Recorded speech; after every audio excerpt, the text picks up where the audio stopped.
Subscribe کریں ہمارے channel کو اور بیل آئیکن کو کلک کریں تاکہ ہماری ہر نئی آنے والی ویڈیو آپ تک بآسانی پہنچ سکے۔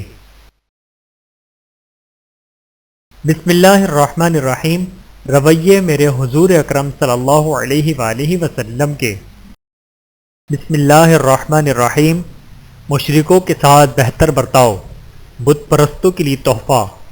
میرے حضور جو دین لے کر آئے وہ کس قدر عدل و سلامتی والا دین ہے کہ وہ معاملہ اور برتاؤ کے سلسلے میں مشرکوں کو بھی دو اقسام میں تقسیم کرتا ہے۔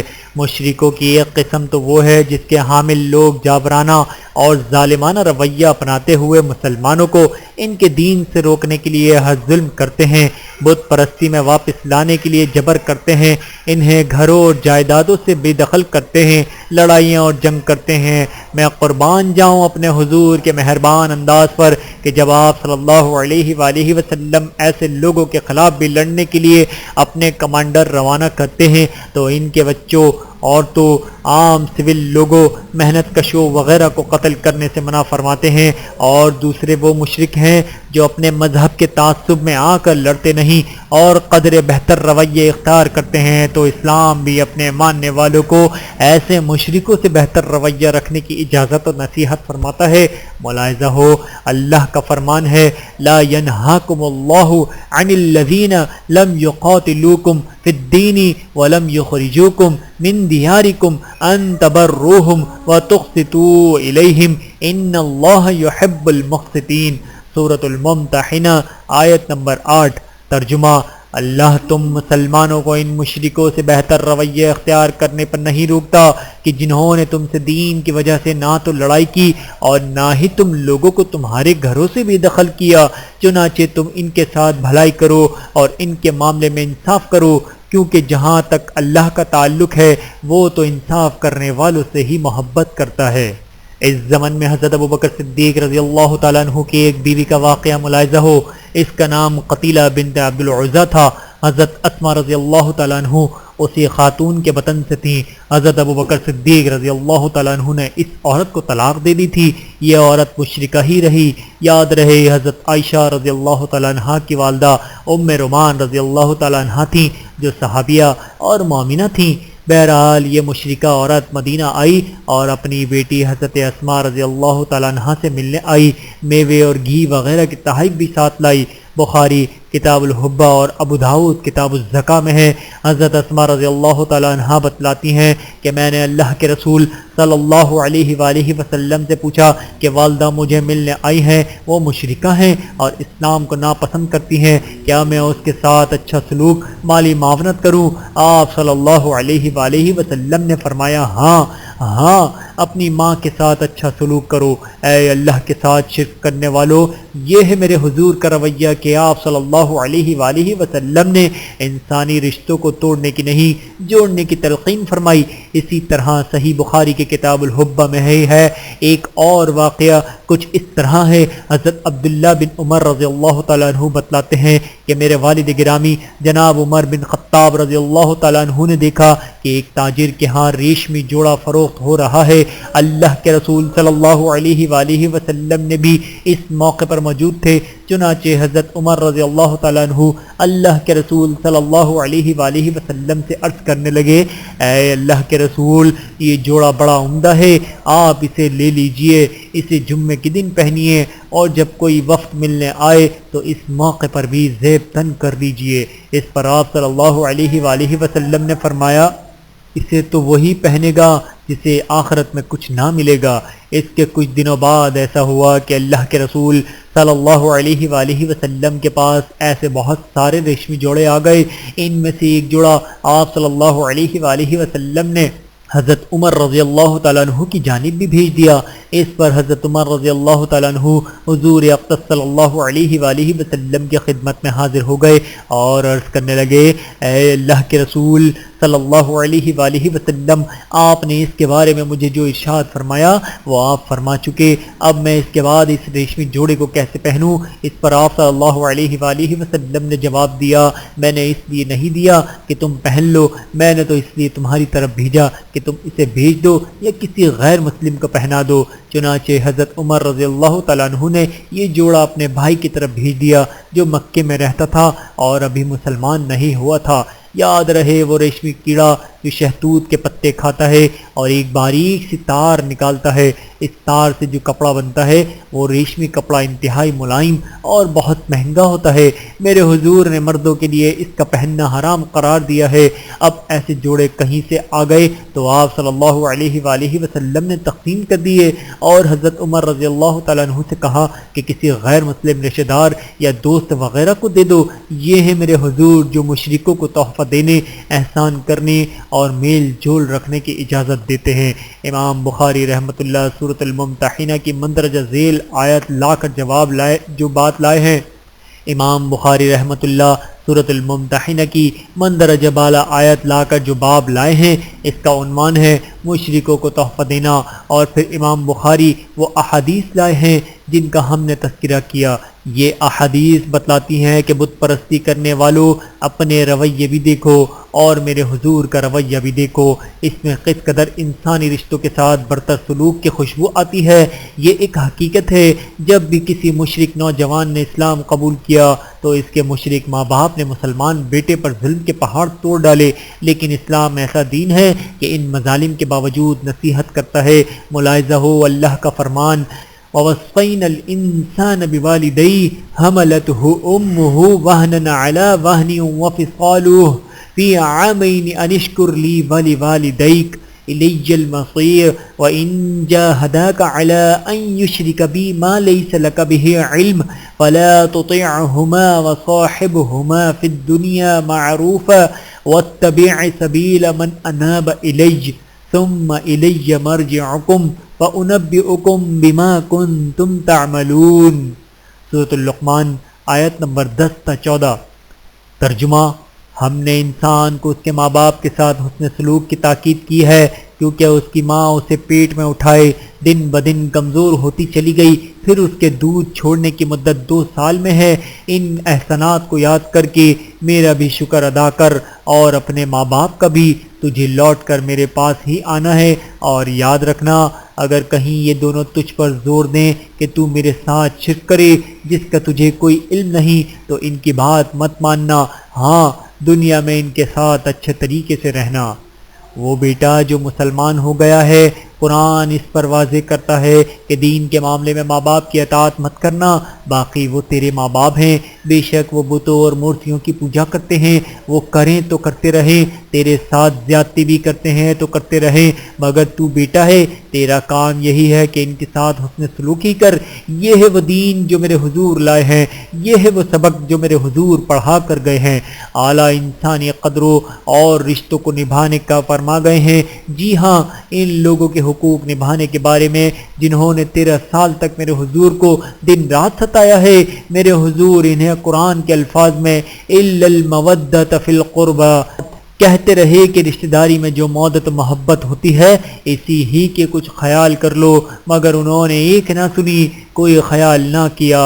مگر اے ان مشرکون کے وارثوں، بتوں اور مورتیوں کے پجاریوں، میرے حضور پھر بھی اپنے پروردگار کو قیامت تک حسن سلوک کے بندھن میں باندھ گئے ہیں۔ خوب فرمایا قرآن کریم نے وَإِنَّكَ لَعَلَىٰ خُلُقٍ عَظِيمٍ۔ سورۃ العلق آیت نمبر 4۔ بلا شبہ آپ تو اخلاق کے عظیم کے مالک ہیں۔ بیٹی پر ظلم کے باوجود یہ لیجئے میرے حضور نے مکہ فتح کر لیا ہے، سارے جزیرۃ العرب سے وفود کا تانتا بندھا گیا ہے، لوگ دھڑ دھڑ اور فوج در فوج مسلمان ہو رہے ہیں، مشرک انتہائی تھوڑی تعداد میں باقی رہ گئے ہیں۔ اس کے باوجود قرآن مجید کا انداز دیکھو، اس کی ایک ایک آیت پر نظر ڈالو۔ میرے حضور کی زبان مبارک سے یہ آیت ایک فیصلے کی صورت میں جزیرۃ العرب کے باقی ماندہ مشرکوں کے ساتھ ایک رویے کا اظہار ہے۔ ملاحظہ ہو وَإِنْ أَحَدٌ مِّنَ الْمُشْرِكِينَ اسْتَجَارَكَ فَأَجِرْهُ حَتَّى يَسْمَعَ كَلَامَ اللَّهِ ثُمَّ أَبْلِغْهُ مَأْمَنَهُ ذَلِكَ بِأَنَّهُمْ قَوْمٌ لَا يَعْلَمُونَ۔ سورۃ التوبہ آیت نمبر 6۔ ترجمہ: ان مشرکوں میں سے اگر کوئی آپ سے پناہ مانگے تو اسے پناہ دے دیجئے، اسے ماحول فراہم کیجئے جس میں وہ اللہ کا قرآن سنے، شاید کہ وہ اس سے مسلمان ہو جائے، اگر نہ ہو تو پھر اسے وہاں پہنچا دیجئے جو اس کے لیے امن کا ٹھکانہ ہو۔ ان کے ساتھ ایسا طرز عمل اس لیے اختیار کیا جا رہا ہے کیونکہ یہ لوگ جانتے نہیں۔ لوگوں تصور کرو، اسلام سارے جزیرۃ العرب پر ایک قوت بن کر چھا گیا ہے۔ میرے حضور اب سارے عرب کے حکمران ہیں۔ حکمران ایسی شفقتیں نہیں کیا کرتے، وہ بھی اپنے دشمنوں کے خلاف، اور ایسے دشمنوں کے خلاف جنہوں نے ذاتی طور پر حکمران کو ستایا ہو، مگر میرے حضور حکمران ہیں تو حکمرانی نبوت کے پرچم تلے ہیں، اور نبوت تو سراسر رحمت ہے۔ ذرا دوبارہ غور تو کیجئے نبوت کے پیغام پر جو اللہ تعالیٰ کی طرف سے آیا ہے۔ اللہ کی قسم اس پیغام میں کمال درجے کی شفقت، ہمدردگی، غمزگاری ہے، مگر میرے حضور کا تو انہوں نے کوئی خیال نہیں کیا۔ چلو میرے حضور کا معاملہ تو رہا ایک طرف، ان لوگوں نے تو ایسی کمینگی اختیار کی کہ میرے حضور کی بیٹی کے ساتھ بھی ظلم اور کمینگی کی انتہا کر دی۔ لوگوں، بیٹیاں تو سب کی سانجھی ہوتی ہیں، مگر یہ بت پرست اور مورتی چٹ مشرک ایسے گھٹیا لوگ تھے کہ انہوں نے میرے حضور کی بیٹی کے احترام کا بھی کوئی پاس نہ رکھا۔ میرے حضور کی 4 بیٹیوں میں سے اس بیٹی کا نام زینب رضی اللہ تعالیٰ عنہ ہے۔ امام ابن کثیر رحمۃ اللہ اپنی سیرت کی کتاب میں جو تفصیلات لائے ہیں ان کے مطابق اللہ کے رسول صلی اللہ علیہ وآلہ وسلم نے مکی دور میں اپنی اس بیٹی کا نکاح ابو العاص سے کیا تھا۔ حضرت زینب رضی اللہ تعالیٰ عنہ کی والدہ حضرت خدیجہ رضی اللہ تعالیٰ عنہ اور ابو العاص کی والدہ حالہ رضی اللہ تعالیٰ عنہ دونوں بہنیں تھیں۔ بدر کی لڑائی میں ابو العاص بھی مشرکوں کی جانب سے جنگ لڑنے آئے تھے، قیدی بن گئے تھے۔ حضرت زینب رضی اللہ تعالیٰ عنہ نے اپنے خاوند کو چھڑانے کے لیے ایک قیمتی ہار اپنے باپ حکمران مدینہ صلی اللہ علیہ وآلہ وسلم کی خدمت میں بھیجا۔ میرے حضور کے سامنے جب بیٹی کا ہار آیا تو حضرت خدیجہ رضی اللہ تعالیٰ عنہ یاد آ گئی کہ جنہوں نے یہ ہار نکاح کے وقت بیٹی کے گلے میں ڈالا تھا۔ قربان جاؤں حضور کے انداز حکمرانی پر کہ صحابہ سے پوچھتے ہیں، میرے صحابیوں اگر اجازت دو تو بیٹی کا ہار جو اس کی ماں کا تحفہ ہے واپس کر دوں۔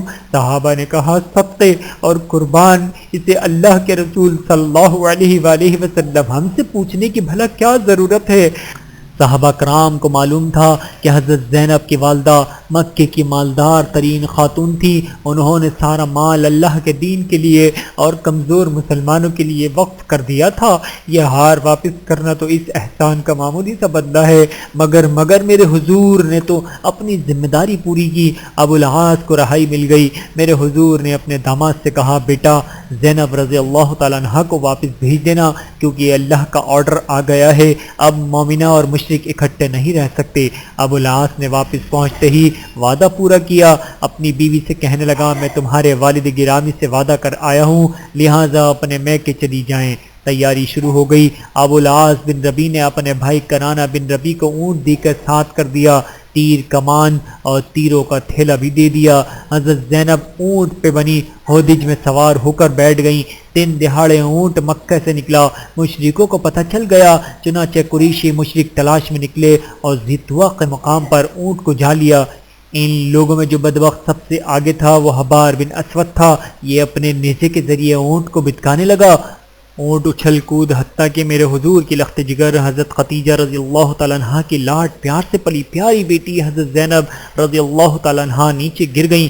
ان کا بیٹا جو ابھی اس دنیا میں نہ آیا تھا وہ غنچہ کھلنے سے قبل ہی مرجھا گیا۔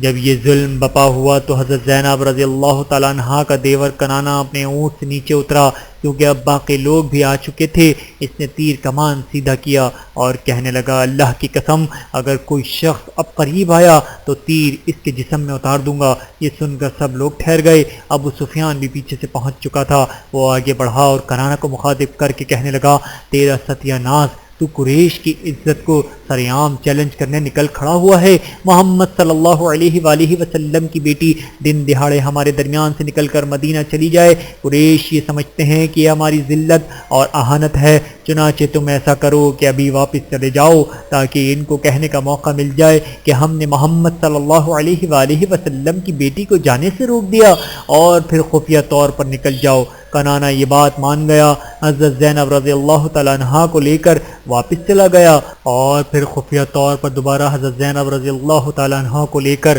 مکے سے نکلا۔ ابو داؤد کتاب الجہاد میں ہے کہ اللہ کے رسول صلی اللہ علیہ وآلہ وسلم نے حضرت زید بن حارثہ رضی اللہ تعالیٰ عنہ کو اور ایک انصاری صحابی کو مکے کی جانب بھیجا تھا اور انہیں کہا تھا کہ تم وادی یا حجج کے دامن میں رکنا حتیٰ کہ زینب رضی اللہ تعالیٰ عنہ تمہارے پاس آ جائیں۔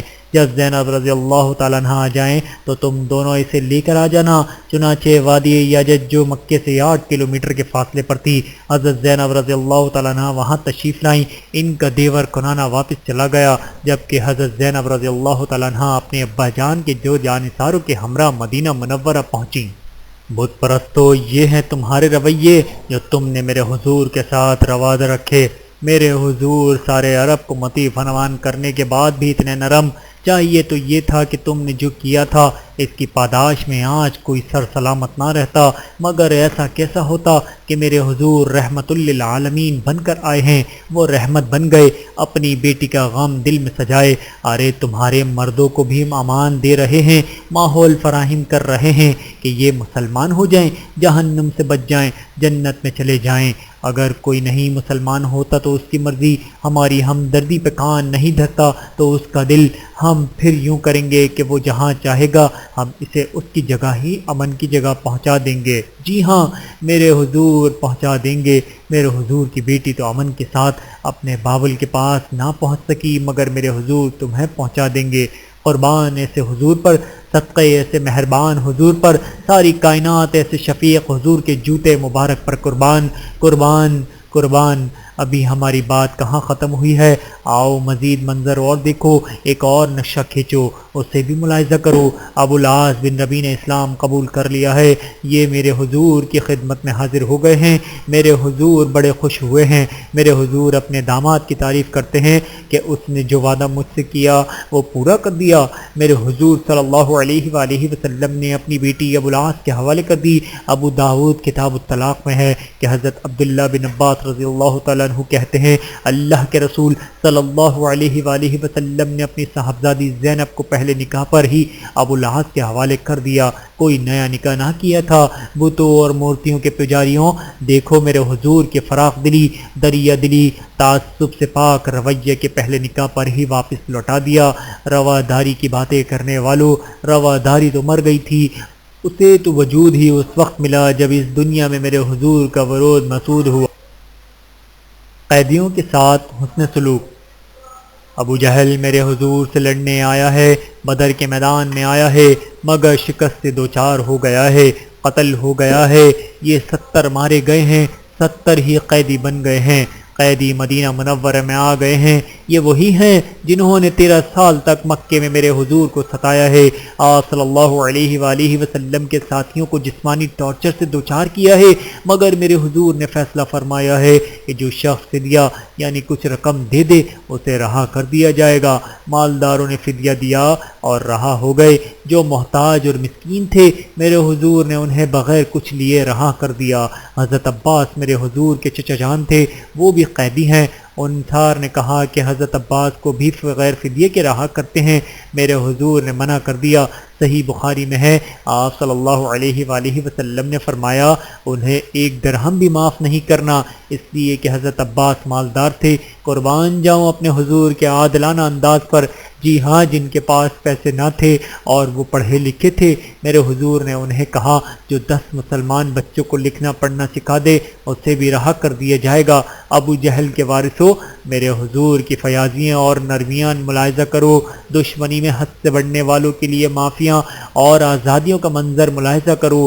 ہم تمہیں بتلائیں، میرے حضور صلی اللہ علیہ وآلہ وسلم نے کوئی جیل خانہ نہ بنایا تھا، چنانچہ ان 70 لوگوں کو صحابہ کے سپرد کر دیا گیا، حسن سلوک کا حکم دے دیا گیا۔ اب میرے حضور صلی اللہ علیہ وآلہ وسلم کے ساتھیوں نے اس قدر اعلیٰ سلوک کیا کہ اللہ نے میرے حضور پر صحابہ کی تعریف میں قرآن نازل کر دیا۔ فرمایا وَيُطْعِمُونَ الطَّعَامَ عَلَى حُبِّهِ مِسْكِينًا وَيَتِيمًا وَأَسِيرًا إِنَّمَا نُطْعِمُكُمْ لِوَجْهِ اللَّهِ لَا نُرِيدُ مِنْكُمْ جَزَاءً وَلَا شُكُورًا إِنَّا نَخَافُ مِنْ رَبِّنَا یومن عبوسا قمطریرا۔ سورۃ الدہر آیت نمبر 8 تا 10۔ ترجمہ: وہ ایسے لوگ ہیں کہ کھانے کی شدید چاہت کے باوجود مسکین، یتیم اور قیدی کو کھلا دیتے ہیں اور انہیں کہتے ہیں ہم تم لوگوں کو محض اللہ کو خوش کرنے کے لیے کھلا رہے ہیں، باقی تم لوگوں سے ہم کسی بدلے اور قدردانی کی امید بھی نہیں رکھتے۔ ہمیں تو اپنے رب سے اس دن کا ڈر لگتا ہے جو چہروں کو ناگوار کر بنا کی اور دلوں کو اضطرابی میں مبتلا کرنے والا ہوگا۔ امام ابن کثیر اپنی تفسیر میں حضرت عبداللہ بن عباس رضی اللہ تعالیٰ عنہ کے حوالے سے لکھتے ہیں کہ اس وقت قیدیوں میں سوائے مشرک کوئی نہ تھا، مدینے میں کوئی مسلم قیدی نہ تھا۔ یعنی یہ آیت مشرک قیدیوں کے بارے میں ہے جن کی تعداد 70 تھی۔ جی ہاں، وہ آزاد کر دیے گئے اور جتنے دن رہے عزت اور اکرام کے ساتھ رہے۔ اے ابو جہل کے وارث ہندوؤں، اب ذرا اپنی سلوک بھی دیکھو اور اپنے وارثوں کے انداز بھی دیکھو۔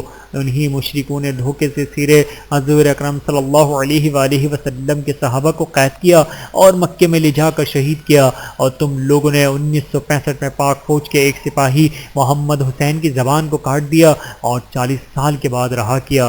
1971 کے قیدیوں کو کھانے میں شیشہ پیس کر کھلایا جس سے وہ زندگی بھر کے لیے ناکارہ ہو گئے۔ کشمیر کی وادی پر 60 سالوں سے تم نے ناجائز قبضہ کر رکھا ہے، وہاں سے جو دریا پاکستان میں آتا ہے تم نے ان پر ڈیم بنا لیے ہیں، بجلی کا فائدہ اٹھا رہے ہو۔ یہیں تک ہوتا تو چلو پھر بھی کچھ صبر ہوتا، مگر ہم تم لوگوں نے پانی بند کرنا شروع کر دیا، ہمارے کھیت ویران ہونے شروع ہو گئے۔ دریاؤں کے پانیوں کی پھر تم سمتیں بدل رہے ہو، سرنگیں نکال رہے ہو تاکہ پاکستان کے مسلمانوں کو بھوکے پیاسے مارے دو۔ یاد رکھو میرے حضور نے 1400 سال قبل ایک بین الاقوامی قانون وضع کر دیا، پانیوں کا بھی فیصلہ کر دیا۔ صحیح بخاری میں امام بخاری رحمۃ اللہ نے کتاب المساقات کے عنوان پر چیٹر کا اندراج کیا ہے جس کے معنی آپ پاشی ہے۔ اس میں ایک باب جس کا عنوان یعنی جس کے کھیت بلندیوں پر ہیں پہلے وہ پانی استعمال کرے پھر نیچے والے استعمال کریں۔ ثابت ہوا کشمیر کے لوگ جس قدر چاہیں اپنے کھیتوں کے لیے پانی استعمال کریں، اس کے بعد جو پانی ہے وہ نیچے والوں کا حق ہے۔ چنانچہ اسی چیپٹر میں میرے حضور نے فیصلہ فرما دیا بچے ہوئے پانی کو روکا نہ جائے، یعنی ہمارے پانی کو تم روک نہیں سکتے کہ جب ہمیں ضرورت ہو تو ڈیموں میں روک لو اور جب زیادہ پانی آ جائے تو یکدم کھول کر ہمیں سیلاب کی نظر کر دو، پانی کی قدرتی سمتیں تبدیل کر دو۔ لیکن ابو جہل کے وارثو تم یہی کر رہے ہو اور ہم نیچے والوں کا پانی چوری کر کے راجستھان کے صحراؤں کو سیراب کر رہے ہو۔ پھر تم یہ کام بھی کر رہے ہو کہ غضب شدہ کشمیر پر خود تو 70 ڈیم بنا رہے ہو اور ہمارے ہاں علیحدگی پسند تحریکوں کو ہوا دے کر پاکستان میں ڈیم نہیں بننے دیتے ہو، یعنی ہمیں ہر لحاظ سے بھوکا پیاسا مارنا چاہتے ہو۔ بدر میں اپنے مرنے والے 70 لوگوں کے نام پر 70 ڈیم بنا کر ہم سے بدلہ لینا چاہتے ہو۔ بدلہ لینے کا کس قدر غیر انسانی انداز ہے، کمینہ ترین طریقہ ہے۔ آج کا بین الاقوامی لاء جو میرے حضور کے فیصلوں کو دیکھ کر بنایا گیا ہے یہ طریقہ اس کے بھی خلاف ہے۔ بہرحال تم لوگ اپنے غیر انسانی رویے بھی دیکھو اور اپنے ساتھ ہمارے ہمدردانہ انداز بھی دیکھو۔ اقلیت نہیں ذمہ۔ اقلیتوں کے حقوق کی بہت باتیں کی جاتی ہیں اور حقوق کی بات کرنا بہرحال اچھی بات ہے۔ اقلیت یعنی تھوڑے لوگ، ان کے لیے مینورٹی کا لفظ بولا جاتا ہے جس کا معنی بھی اقلیت ہی ہے۔ میرے حضور نے ایسے لوگوں کے لیے ذمہ کا لفظ استعمال کیا، یہ ایسا جامع لفظ ہے کہ اقلیت کا لفظ اس کے مقابلے میں کوئی حیثیت نہیں رکھتا۔ ذمہ کا مطلب ہے اس کی جان، مال، عزت و آبرو اور زندگی گزارنے کے ماحول اور وسائل فراہم کرنا اسلامی حکومت کی ذمہ داری ہے۔ آج سے 1400 سال قبل یہ خوبصورت تصور دے کر اس پر عمل کر دکھلایا میرے حضور جناب محمد کریم صلی اللہ علیہ وآلہ وسلم نے۔ ہم پر امن شہر زندگی سے قبل ایک اور میدان کی بات کرتے ہیں، یہ میدان جنگ کا میدان ہے۔ مکہ فتح ہو چکا ہے، فاتح لشکر کے جوان مکہ شہر میں گشت کر رہے ہیں۔ جنگ کے ایسے ماحول اور میدان میں میرے حضور کا رویہ کیا تھا ملاحظہ ہو۔ امام ابو داؤد کتاب الجہاد میں حدیث لائے ہیں، حضرت عبداللہ بن عباس رضی اللہ تعالیٰ عنہ کہتے ہیں کہ مجھے ام ہانی رضی اللہ تعالیٰ عنہ جو جناب ابو طالب کی بیٹی ہیں نے بتلایا کہ اس نے فتح مکہ کے دن ایک مشرک کو پناہ دی تھی۔ صحیح بخاری کتاب الجزیہ میں یوں ہے، حضرت ام ہانی رضی اللہ تعالیٰ عنہ کہتی ہیں کہ وہ اللہ کے رسول صلی اللہ علیہ وآلہ وسلم کے پاس پہنچی اور کہنے لگیں، اے اللہ کے رسول صلی اللہ علیہ وآلہ وسلم، میں نے حبیزہ کے فلاں بیٹے کو پناہ دے چکی ہوں، جبکہ میری ماں کا بیٹا کہتا ہے کہ میں تو اسے قتل کیے بغیر نہ رہوں گا۔ آپ صلی اللہ علیہ وآلہ وسلم نے فرمایا، ام ہانی، جسے تم نے پناہ دی اسے ہماری طرف سے بھی پناہ ہے۔ ابو داؤد میں ان الفاظ کا اضافہ ہے کہ جسے تم نے امن دے دیا اسے ہم نے بھی امن دے دیا۔ اللہ اللہ، جب عورت کا کوئی مقام نہ تھا، اس دور میں حضرت ام ہانی رضی اللہ تعالیٰ عنہ کو میرے حضور صلی اللہ علیہ وآلہ وسلم نے یہ مقام دیا کہ حضرت ام ہانی نے جس کو پناہ دے دی اسے رسولوں کے سردار نے، عرب کے حکمران نے، اسلامی اسٹیٹ نے بھی پناہ دے دی۔ جی ہاں، ایک مسلمان عورت کا مقام بلند ہوا اور جنگ کے میدان میں عفو و درگزر کا ریکارڈ قائم ہوا۔ صحیح بخاری کتاب الجزیہ کے مطابق حضرت علی رضی اللہ تعالیٰ عنہ کے پاس احادیث رسول صلی اللہ علیہ وآلہ وسلم کا ایک مجموعہ تھا۔ حضرت علی رضی اللہ تعالیٰ عنہ نے ایک بار خطبہ ارشاد فرمایا تو بتلایا کہ میرے اس مجموعے میں ایک حدیث یہ بھی ہے، مسلمانوں کا ذمہ یکساں برابر ہے، لہذا جس کسی مسلمان کی پناہ میں جو کسی کافر کو دی گئی ہو دخل اندازی کر کے مسلمان کو رسوا کیا، اس پر اللہ کی بھی لعنت ہے، فرشتوں کی بھی اور تمام لوگوں کی بھی۔ لوگوں، یہ تو تھا جنگ کا میدان، اب آئیے پرامن شہری زندگی کی طرف۔ صحیح بخاری کتاب الجزیہ میں ہے، جس نے کسی زمین کو قتل کر دیا وہ جنت کی خوشبو بھی نہ پا سکے گا، حالانکہ جنت کی خوشبو 40 سال کی مسافت سے سونگھی جا سکتی ہے۔ ترمذی کتاب الدیات میں ہے، میرے حضور کریم صلی اللہ علیہ وآلہ وسلم نے فرمایا، خبردار، جس نے کسی زمین کو قتل کیا اسے معلوم ہونا چاہیے کہ اس کی ذمہ داری اللہ اور اس کے رسول نے اٹھا رکھی ہے، لہٰذا جس نے اللہ کے ذمے کو توڑا وہ جنت کی خوشبو بھی نہیں پا سکے گا، اور جنت کی خوشبو 40 سال کی مسافت سے آتی ہے۔ ذرا ملاحظہ تو کیجئے، فاروق اعظم رضی اللہ تعالیٰ عنہ مسلمانوں کے امیر المؤمنین ہیں، معلوم ہے دنیا کے سب سے طاقتور حکمران ہیں۔ ایک زمین ان پر خنجروں کے پہ در پہ وار کرتا ہے اور شدید زخمی کر دیتا ہے۔ صحیح بخاری کھولیے، کتاب الجزیہ کے صفحات پر نگاہ ڈالیے، اس دور کا عظیم فاتح اور معلوم ہے دنیا کا طاقتور حکمران کیا کہتا ہے۔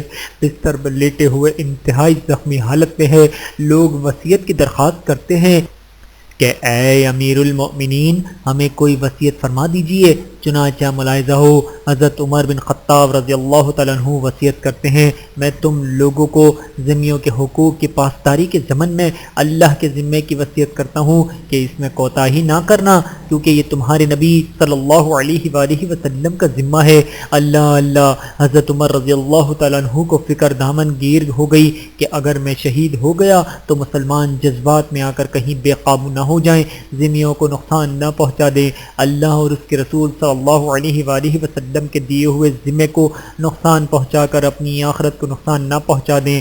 لوگوں، ہم کل کی نہیں آج کی بات کرتے ہیں۔